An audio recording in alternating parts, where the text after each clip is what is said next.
What's been the most influential aspect that you took from the Twilight franchise into your Great. Influential aspect that I took from Twilight franchise, like being in the Twilight franchise. I don't think I've taken it into the roles that I've done, more so just the life experience that I've experienced and the jet-setting adventure, the roller coaster that it all was. I mean, we were all in our young 20s. I still look back and I cannot believe that 10 years has gone by like that. And I think with all of us, the older we get, the more we experience and we allow ourselves to experience. And it was just, I don't think anyone can experience it to the fullest at that age. And so it has flown by. I've really enjoyed the journey from what I remember of it all.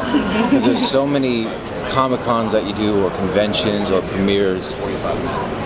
And either my memory is just not as good as other people's, but I couldn't remember what outfit I wore to what or what. I just know the overall experience and I don't get to talk to everybody.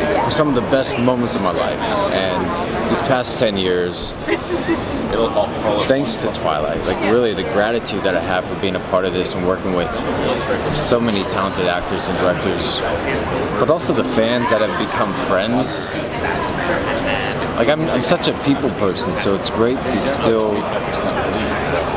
connect with them and to have them as friends, people who I text, you know, and it's just been such a eye-opening experience. I think it's really cool to have experienced something like this so young that I don't think anything else could ever throw you for a loop as you get older. So it's really, it's just filled me with gratitude. It really has.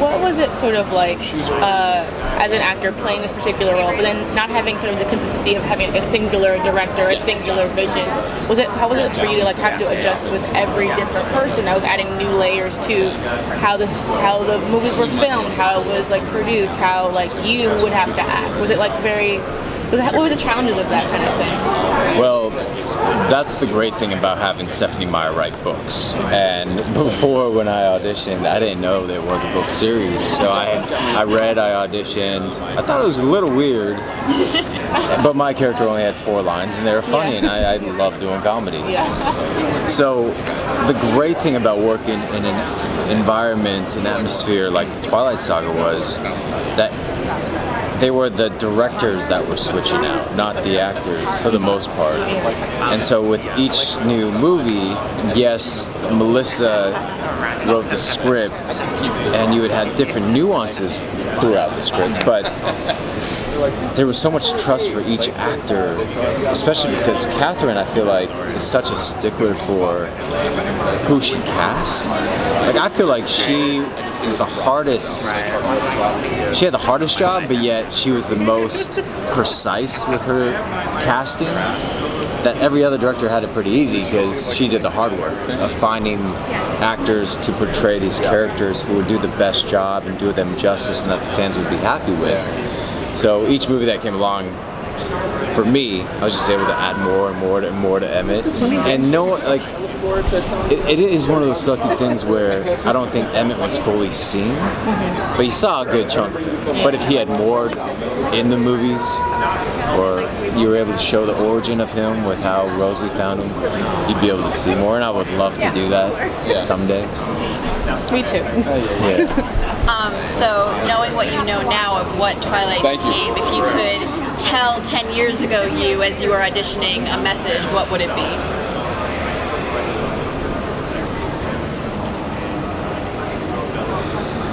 Auditioning or once I booked it?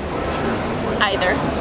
I think auditioning, I was very cynical about what it was, and that's where I had a great representative. And honestly, looking back, all the projects that I didn't really care for or didn't want, I think you walk into the room with I don't give a F about it, and you end up booking it because the cast director's like, why don't you want this? This is gonna be big. And you're like, I don't care. So looking back, auditioning, I don't think I would have changed anything because I just didn't I didn't understand what Twilight was going to be. Like I said, my character had 4 lines, and the sparkling vampires who had no fangs. Wasn't too excited for it. But looking back, after I booked it, I would have definitely journaled. I think that's super important, and I do that now just to remember more. I think time flies by so much, and to go back and experience the feelings that you had, that you wrote down. It's a beautiful story and something that would last long. Like, how will I tell my grandkids what Twilight was or how it felt? It's just, it's hard to encompass all the emotions of it. So I would enjoy. I would capture the moments more. I would try and be more present. I think once you go through it, and if I was ever part of a Twilight again or something to that success again, I would just sit back more. And there's not, you have so many people pulling at you, like, hey, you have to come here, you have to do this, you have to do that.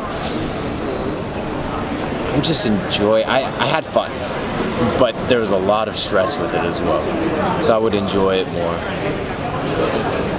You said you have a great relationship with our fans, and people see you and they recognize you, and you feel a degree of honor from that. Do you have any particular stories of meeting any fans that you would be willing to share for this 10th anniversary?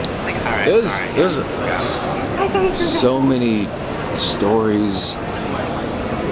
I'm so grateful for them because there's just, we're all just people at the end of the day, and people with passions for the projects that you do is very humbling for any actor, because you're artists, you're creating something, and you want people to feel, and when people do feel and they appreciate and they're able to escape their lives and be entertained, that's the best pat on the back. But in particular, our Philly moms, who to this day, there's like Kathy, I think Lee is here at Comic-Con. There's like 6 of these Philly moms who always came out, always camped out to the Twilight premieres. We became friends, and they really took us under their wing. They're like, we want to send you Christmas presents. And it's not the gifts, it's more just the intention behind them. And another guy, Rob Hunter from Australia, he's been a huge diehard fan. He's been going to Forks for the past few years.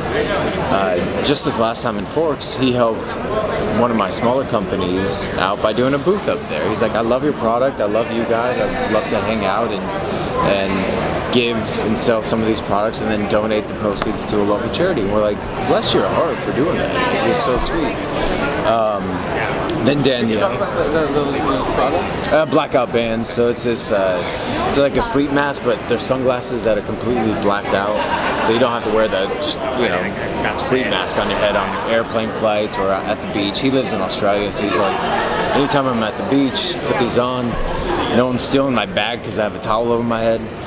So it's fun little things like that like Twilight's really given me the security in the industry as well as in life to pursue other passions alongside and create a life outside of the industry that you can sort of be choosy of what you want to take and what you don't want to take.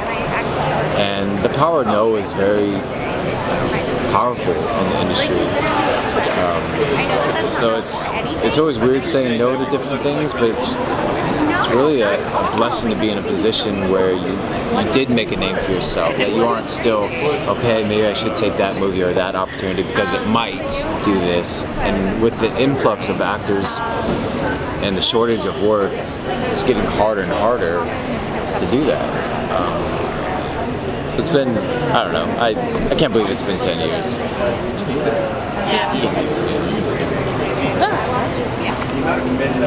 Who is it, besides, we know you got to work a lot with Nikki Reed, what was that like with her creating like a dynamic between Emmett and Rosalie together, and what were things that she wished that you could have shown more of them together doing? Well, like the excerpt with Emmett and the Bear, just seeing Nikki does a great job of drawing you in, and I think we had a great dynamic as far as her intensity and the emotional side, and Emmett's adoration for Rosalie and the fun side that they had. They had a lot of. I think they were the more fun, adventurous couple out of the three. You know, you have Alice and Jasper, who are kind of more mysterious and, the quiet kids.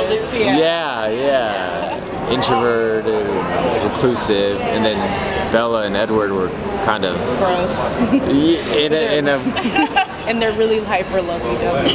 just very Doing their own thing. So Emmett and Rosalie, I think we had a lot of fun. Again, we didn't have too many scenes to showcase that true puppy love, adoration for each other. It was either just intense or we're in fight mode, and she's in protective mode, and I'm just trying to cool her down. So yeah, definitely Nikki helped bring that to life, and it was really great working with her. And it's funny now that we're both married, and she has a little one.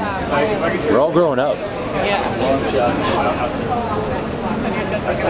Yeah, it does. Well, so you were talking about fun scenes. One of my favorite fun scenes is the baseball scene from the first movie. Can you talk a little bit about filming that and how kind of you were jumping off trees and just the process of that?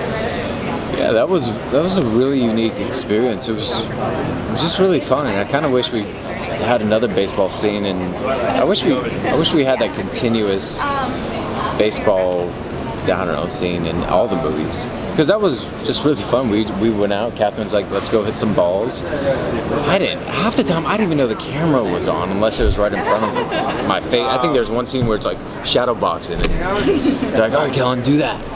But for the most part, we were just playing baseball out there. And I'm pretty athletic. Jackson's pretty athletic. As you can see in the movie, Carlisle's pretty athletic. But that's a fair answer. Rob wasn't at all. So we had just a lot of fun. I would randomly toss the ball at him, and he wouldn't be ready for it. We just had that's what was great about the first one, the innocence and the purity and just the fun of it all.